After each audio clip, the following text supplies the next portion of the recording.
like an herbivore that could get devoured at any time. Meanwhile, some soldiers try to remove the big rock, and one soldier remarks that this won't work. The rock is not budging at all. Sir Knight expresses concern, stating that this is really bad, and asks what they should do. Julian steps forward and requests help. Sir Knight refuses, saying that he can't let him do that, as allowing such an important person as himself to get dirty doing menial work like this is unacceptable. Julian insists that there are times when the situation is more important than whether he gets dirty or not, and he can't allow everyone to have a hard time because of him. Sir Knight asserts that it is their duty to escort him, a talent of the Academy, back to his hometown, and they will make this work somehow, so please rest and wait for them. Julian removed his shirt, and they were shocked to see his body. Sarajard is also surprised to see him. He joins the soldiers, begins to push the rock, and instructs them to go with all their strength. She considers that if he is returning from the capital, he must be Lloyd's younger brother, but he appears markedly different from that individual. Julian attempts to push the rock, but fails to move it, stating, "This won't do. Let's dig the area around the boulder with a shovel bit by bit." A soldier inquires about the shovel, to which he responds affirmatively, having seen it before. He asserts that there is nothing a shovel cannot accomplish. Sarajard approaches him and remarks, "That's a good idea, but that will take the whole day." She asserts that she will clear it for him. Julian is surprised to see her. She advances, draws her sword, and contemplates that if she assists here, she should be able to gain more advantage in her negotiations with Lloyd. She strikes the rock with her sword, causing it to break into small parts. They are all shocked to witness this. She sheathes her sword. Julian expresses gratitude and inquires about her identity. She introduces herself as Sarajard from Asfahan in the east, currently residing at the Frontier estate. Meanwhile, an orc warrior, Mr. Kuga, observes Miss Emily approaching from the market, holding a vegetable basket. She walks past him and remarks that she hasn't seen him around lately. He passes by without uttering a word, reminiscing about Miss Emily. The scene shifts to a flashback where Miss Emily hangs the clothes after washing, and Mr. Kermit Kuga approaches her, inquiring if she loves Sergeant Greg. She affirms, stating that he is the most important person to her in the world. Mr. Kuga becomes angry, recalling instances of Miss Emily spending time with Sergeant Greg and his friends, mocking him. He concludes that this was a love that was not destined to succeed from the beginning, and there is no need to hurt her by uttering unnecessary words. She calls out to him, but he departs without saying anything. After a while, Miss Emily sits in a room with Sergeant Greg, who is sketching. He remarks that she seems on the verge of drowning the world with her sighs and inquires if something has happened. She asks if people would consider it strange if a female human confesses love to an orc warrior. He questions the absurdity of her statement and warns that if her family were to discover this, they would likely ostracize her and cause her harm. Mr. Kenokaga interjects, asking how he could treat Emily in such a manner. Meanwhile, Arcos Frontier sits at the dining table with his family and Sarajard. He cries and expresses that he cannot stop his tears, unable to believe just how well both of his sons have grown up.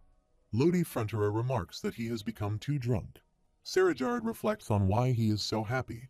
His eldest son is a diplomat, and his youngest son is one of the best talents in the kingdom. She recalls a memory where Samar Khan suggests to her to demonstrate what she is capable of either by seducing a man or by becoming a swordmaster and showing him something of which he can be proud. Julian asserts that once he receives his appointment from the capital, he will work even harder and become someone he can be even more proud of. Arcos Frontier reassures him, asking what he is referring to. Julian explains that he is simply happy to have achieved his desires and feels free to return home if things become too challenging, expressing contentment even with just the two of them together. Sarajard also becomes emotional, rises from her seat, and states that she will excuse herself first. Lodi Frontier inquires about their next negotiation. As she approaches the door, Sarajard dismisses the topic. Lloyd asks if he sounds overly blunt. Lloyd Frontier observes Julian and ponders over his expression. After a while, Lodi Frontier glimpses Sarajard through the window as she packs her bags and prepares to depart. Julian approaches her and says something. Lloyd Frontier observes the interaction and contemplates the significance of the situation, considering it a vast and unexpected turn of events. Julian inquires about her late-night departure, questioning if she is leaving the estate. She denies it, stating that she was merely going for a short stroll. Julian understands, expressing his initial shock at seeing her with such a large bag, which led him to assume she was leaving. She clarifies that the bag contains all her meal boxes. Julian cautions her about the potential negative impact of consuming too many late-night snacks on her sleep.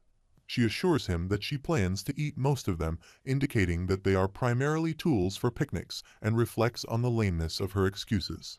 Julian expresses his relief, mentioning that something seemed amiss during dinner, causing him genuine worry. She reassures him of her well-being and considers staying for a few more days. Lloyd Frontier smiles devilishly. Just then, Javier approaches from behind, startling him. Lloyd reacts with fear and exclaims, "What the heck?" Javier explains that Lloyd scared him with his expression. Lloyd inquires about the matter. Javier stands there holding his pillow and remarks that it's time for Lloyd's lullaby, but since Lloyd didn't show up, Javier comes to find him. Javier questions why Lloyd is making such a scary face while observing a beautiful couple in love. Lloyd asks how Javier knew they had fallen in love. Javier responds that he could tell by watching them closely. Lloyd asks if it's necessary to observe closely to discern that, and remarks that he has seen numerous people, especially women, who look at him like that when they're in love. Javier sarcastically remarks that Lloyd has never experienced that before and adds that he's not surprised. He encourages Lloyd to hang in there. Lloyd Frontier considers himself to be incredibly obnoxious in times like this. Javier asserts that regardless of how jealous he may feel, he won't assist Lloyd in sabotaging Master Julian's love. Lloyd questions if he is genuinely such a horrible person and reflects on Javier's tendency to swiftly appear whenever there's an opportunity to criticize him. Javier declares that he will be the one to facilitate Julian's love and proclaims himself as the Cupid of love from that moment onward. He reflects on realizing this when he meets the Queen, acknowledging that it's due to the skills and future information provided by the messenger that he has gained numerous enemies. He recalls the memory of Queen Alicia Termina Magentano, stating that he will have to keep working until even the power of his ground bones goes up in flames, as that's what is necessary for the people's lives to be at peace. He ponders that he will genuinely be exploited until he is dead at this rate. He needs to find a way out, and the two of them will be the key to achieving it. The scene shifts to Bai Beong swimming and enjoying the water. On the other side, Sergeant Greg approaches Kuga and asks if he is Kuga. Kuga advises him not to pick a fight, expressing his desire to avoid quarrels. Sergeant Greg reaches into his shirt, retrieves a paper plane, tosses it at Kuga, and questions who says he will allow that to happen. The paper plane hits Kuga on the head. Sergeant Greg instructs Kuga to come to the location specified in the letter that evening, stating his dislike for vague conclusions. Mr. Kuga opens the letter and asserts that an orc warrior never backs down from a fight initiated by someone else. However, he acknowledges that he just did. Mr. Kuga admits to changing his mind. Meanwhile, Julian sits on a chair, contemplating as he continues to think about her, her hair more beautiful than silk, her eyes resembling pearls, and the hidden sadness in her heart masked by her strong demeanor. He ponders if this is what people refer to as love. Lloyd Frontier approaches him and whispers, calling it love. Julian questions what Lloyd has been doing since just now, remarking that it seems like Lloyd is reading his mind or something. Lloyd Frontier responds that he simply had a feeling that this might be the case for Julian and asks if he was mistaken. He displays peculiar expressions. Lloyd Frontier affectionately refers to Julian as his precious, sweet brother. Julian recoils, finding it distasteful, and asks what is going on.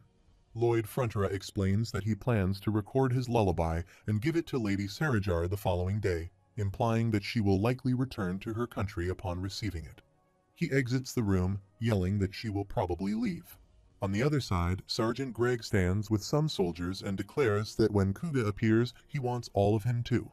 Just then, Kuga arrives with some orc warriors and addresses the human soldiers, questioning if this was not supposed to be a one-on-one confrontation and accusing them of cowardice.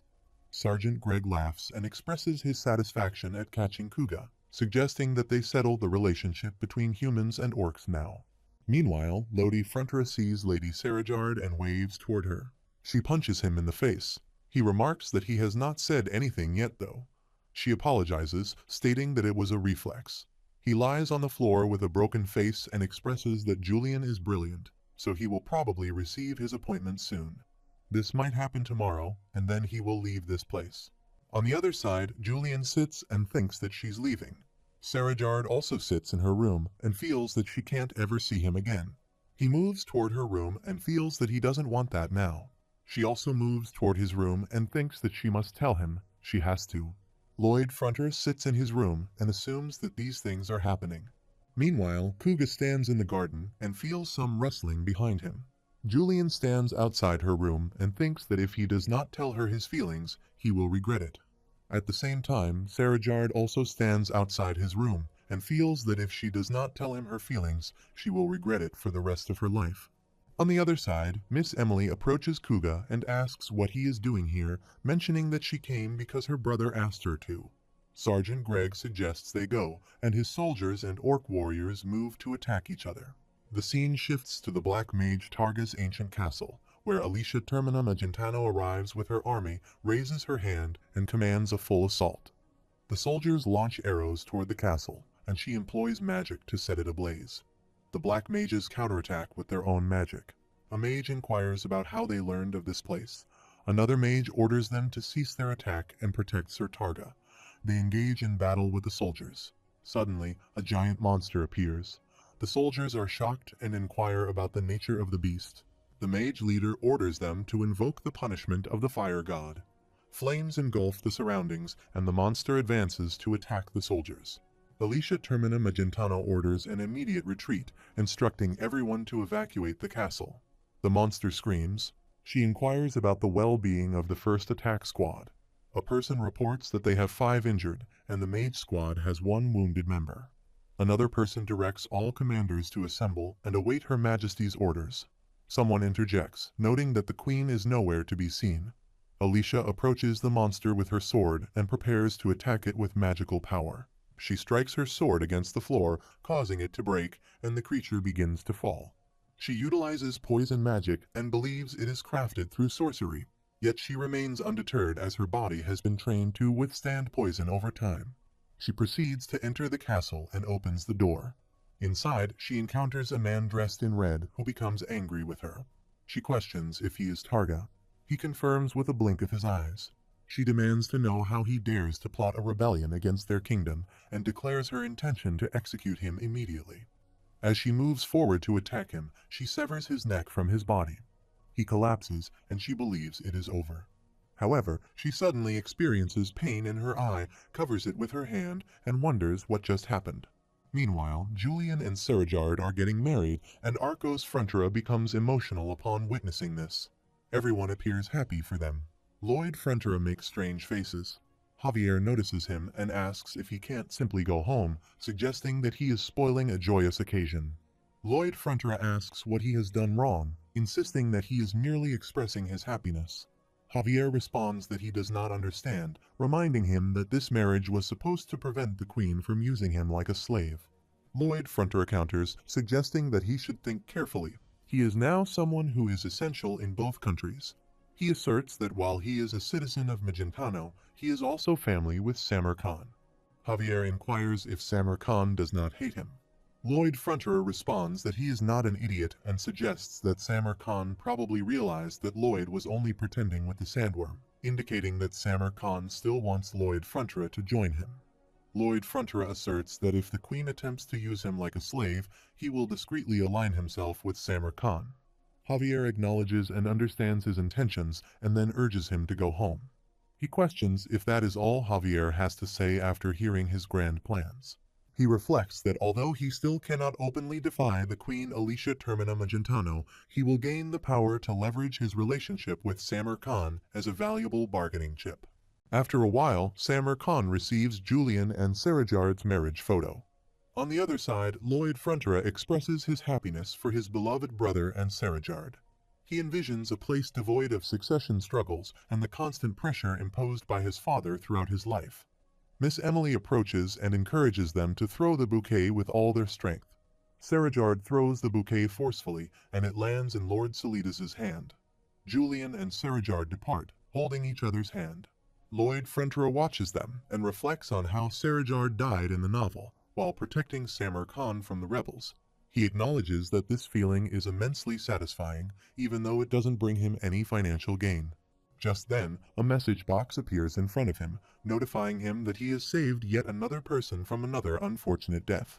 He thinks he knows that too and wonders why it is stating the obvious. The message box notifies him that the number of fates he has saved is increasing, starting from 1 and quickly reaching 23,513,442. He wonders why the number is so significant and thought it would only be a few hundred people. The message box states that as a result of saving more than 20,000 people, he will be given additional DP dungeon points. If he consumes 50,000 DP, he will be able to gain a skill that exceeds the ending spoiler and gain the right to use World's Strongest. The notification states that World's Strongest allows him to use the world's top-tier power for 30 seconds. He thinks that it's way too short and wonders what he can do in 30 seconds. Moreover, he believes it's not the strongest in the world, just top tier. He contemplates that although he doubts it would happen, if he does need to fight with the strongest being in the world, he will surely lose.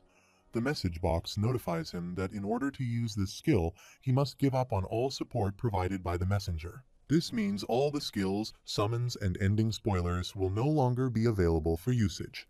He thinks to himself that he should forget it. He won't ever need this. The message box asks what's wrong, questioning if he doesn't want to part with it. He thinks not at all, as without his skills, everything will go downhill. Just then, Mr. Karen Count Ventura comes up behind him and calls out to him. He commends him on the officiating. Count Ventura expresses gratitude, stating that thanks to him, Asfehan and Magentano had recently entered into a peace contract. Now they are no longer just allies but brother countries. He laughs and remarks that he didn't do much. He was merely the one who facilitated the negotiation, and his younger brother is the one who's getting married. Count Ventura bows down and asks for forgiveness for belittling him in his thoughts, acknowledging him as a true hero. He responds by saying that there's no need to apologize and that he can knock him as much as he wants. He admits to being super materialistic, really petty, and snobbish. He thinks not to make himself sound great. He doesn't want to be in the spotlight, nor does he care about being the hero. He just wants to be average. Count Ventura says it's useless for him to hide, as the Queen has guessed what happened. He agrees but mentions it's just a guess. Count Ventura praises his humility. He requests him to listen to what he is saying. Count Ventura continues, stating that as he might have already expected, the reason the Queen sent him there to officiate is also to summon him to the capital. He thinks to himself, there it is, time to act sick. He coughs and mentions that he has been coughing lately, feeling a bit sick and needing to recuperate in Asfehan. Count Ventura informs him that the Queen wants to meet him. He reflects on how she only looks for him when she needs him, but feigns ignorance when he wants to meet her. He recalls her holding his face and saying that he is not that selfish and petty. After a while, Lloyd Fronteras sadly sits in a cart with Javier, and after some time, they reach the palace. He goes and kneels down in front of Queen Alicia Termina Magentano. She remarks that she is incredibly relieved that he arrived promptly without any delays. She jests that had he ignored her summons, she might have been inclined to charge into his county due to a broken heart. She speculates that he would likely flee to Asfahan if that were the case, a thought that saddens her deeply. He interprets her words as a veiled warning not to overstep boundaries and to maintain a harmonious relationship without any issues. He expresses his utmost respect, assuring her that he would never dare to ignore her summons. He hopes that she will provide him with her instructions. He contemplates that she may be lenient with him at the moment, and if he navigates the situation carefully and negotiates skillfully, he may avoid being exploited for labor. The Queen rises from her seat and announces that she has something to show him, instructing him to follow her. After a while, Lloyd Frontera is shocked to see a dragon and wonders what these dragon bones are for. Queen Alicia Termina Magentano explains that they discovered the bones while subjugating the black mages, indicating that the mages were attempting to use them for a ritual. Lloyd Frontera recalls reading in a novel that various magic tools can be crafted from dragon bones, causing him to feel intrigued. The Queen proposes that by utilizing these bones, they can showcase the strength of the Magentano kingdom to the world. She suggests creating a vast garden behind the castle and placing a statue of Lloyd Frontera alongside the dragon bones at its center, symbolizing the kingdom's victory over a dragon. Lloyd Frontera acknowledges the opportunity to leverage Kim Suho's social skills in this endeavor. He bows down and expresses gratitude for entrusting him with such a monumental task, conveying that he feels greatly honored. She inquires about his statement, to which he clarifies that he is thanking her. She asserts that he is not, but he insists that as a token of his gratitude, he will waive the construction charges this time. Surprised, she questions if he has any additional requests. He proposes that, as a reward for undertaking the task, he be granted immunity from labor work for 10 years. She seeks clarification, prompting him to realize he is walking a fine line. He backtracks slightly, suggesting that if she deems his initial request excessive, perhaps she could offer him a single dragon tailbone as a compromise. She hits him on the head and, after whacking him once, expresses generosity by taking the tailbone and suggesting a replacement. He kneels down and offers to endure 1,000 whacks or even be stepped on. She declines, instructing him to leave immediately, deeming him filthy. He thinks to himself that while he's been promised an incredible reward and spared from exploitation, he still harbors a desire to earn money without working for it.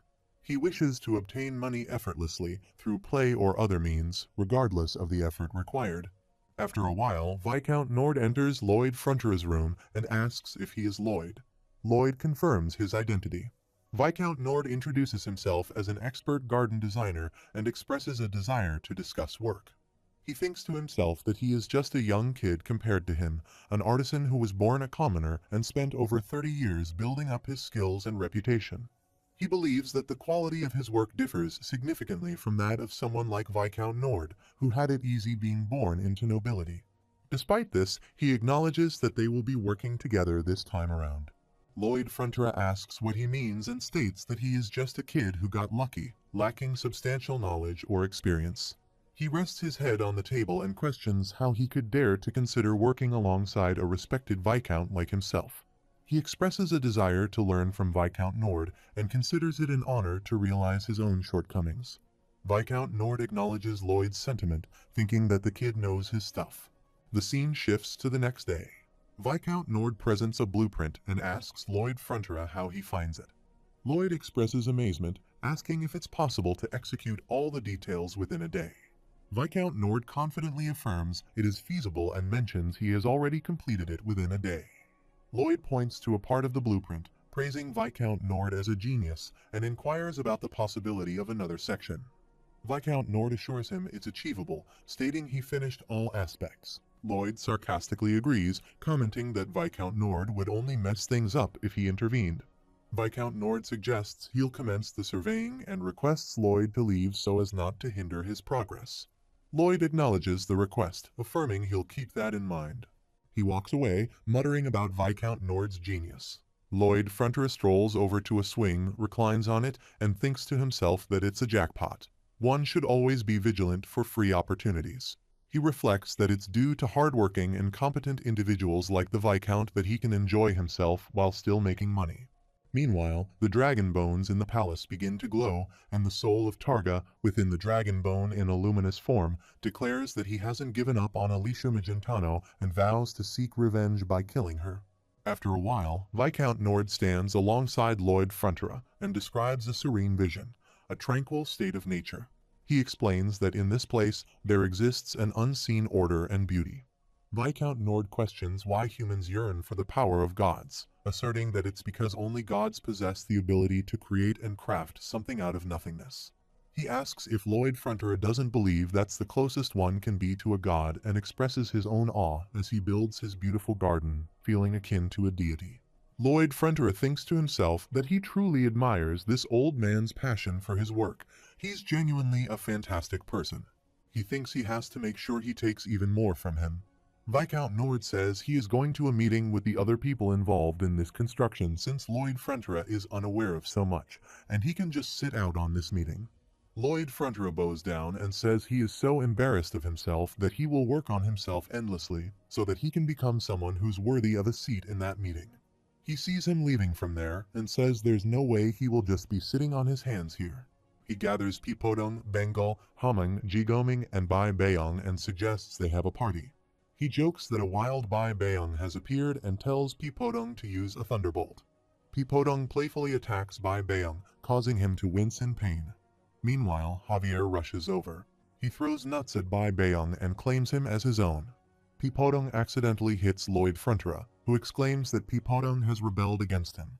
Despite this, he finds the situation incredibly amusing, reveling in the idea of earning money without working. Just then, Javier announces that the Queen has arrived, leaving Lloyd Frontier shocked. After a while, he sets up a table, places many papers on it, and starts pretending to work. Queen Alicia Termina Magentano arrives and sees him. He notices her, kneels down, and pays his respects to the rightful owner of the land. She remarks that even he finds his actions pretty fake if he doesn't. She questions whether he's been merely playing instead of working. Then she asks if he believes Viscount Nord is foolish and implies that climbing from being a commoner to a Viscount isn't achievable solely by performing well. He considers whether to inform him. The scene shifts to a flashback where Viscount Nord kneels down in front of Queen Alicia Termina Magentano and expresses that he has something to report to her. She instructs him to speak. He explains the dragon statue made of bones that was built before her statue in the middle of the garden and the boat that was constructed to appreciate its splendor. He mentions that he has given a lot of thought to how they should be created. However, due to the difference in water level between the start and end points, the speed is too fast, and he does not have any solutions for this at the moment. She inquires if he wants to abolish that idea. He responds negatively, stating that the young man known as Lloyd Frontier has proposed a solution. He suggests they create a step before the starting point and install a valve door at the end of that step. He explains that once the boat is in, they will close the rear valve door and lower the water level by removing water. Once the water level is the same, they will open the front valve door and allow the boat to depart. He adds that other than this problem, they were also able to resolve a great deal of other issues with his help. Every time a problem is resolved, he would simply refer to himself as an ignorant fool who was just speaking his thoughts out loud. He recalls Lloyd Frontier saying that as to whether it's actually feasible, only someone as wise and experienced as he will be able to decide on that. Viscount Nord acknowledges that he resolved the problems with his abundance of knowledge and talents, but passed the credit over to him. He mentions that he has given up on his desire to just play around while gaining profits and is putting in the effort to aid in the construction. He adds that he would say that he is indeed the role model of a competent person. The story returns to the present. Lloyd Frontier thinks about what kind of excuse he should give. She's not going to label him a traitor to the kingdom if she is. She raises his head and tells him to lower that ass of his before she kicks it. He gets up. She expresses her satisfaction with what he has done and tells him to keep up the good work before leaving. He is surprised to hear these comments.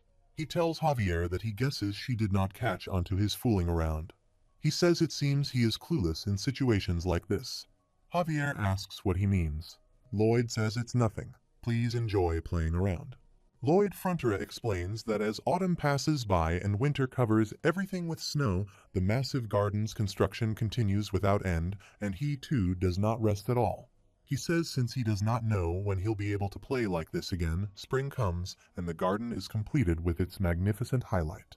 The scene shifts to a party where many people gather. A person remarks that she's the Queen of Magentano. She definitely has an extraordinary air around her that sets her apart from everyone else. The Magentano Kingdom is the strongest country in the world, and the country would like to build friendly relations. Lloyd Frontier eats meat. Noticing him, he thinks he knew it. The reason why she wanted to make such a grand garden was to show off that the Magentano Kingdom is filled with materials and money to the public, and he guesses the neighboring countries will be bowing their heads to her. He notices Javier and asks why he is not eating anything. Javier says there's something about this that he does not like. He asks if it is too lavish. Javier says no, not that. It's more like he is thinking that Master Lloyd is really unlucky. He gets angry, grabs his shirt, and asks why he is suddenly picking a fight out of nowhere, what it is, and what he does not like. Javier says that's not what he means and asks if he remembers Cremo and the suspension bridge.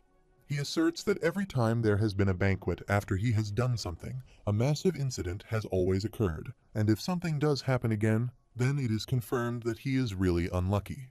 Lloyd Frontier asks if he is talking, as if that is going to happen. Just then, the Dargon bone breaks and grabs everyone's attention. Viscount Nord is shocked to see it. Lloyd Frontier thinks there is no way. He has tried everything using his simulation skill, but it has never collapsed. Javier pushes him back and says to prepare to run away. He thinks Javier is bringing up the topic of running away first. He is not supposed to make that face full of fear. He wonders what the hell is happening with the bones. A black magic spell comes out from the Dargan bones and starts spreading all around. In the Dargan bones, Targa's soul awakens and controls it.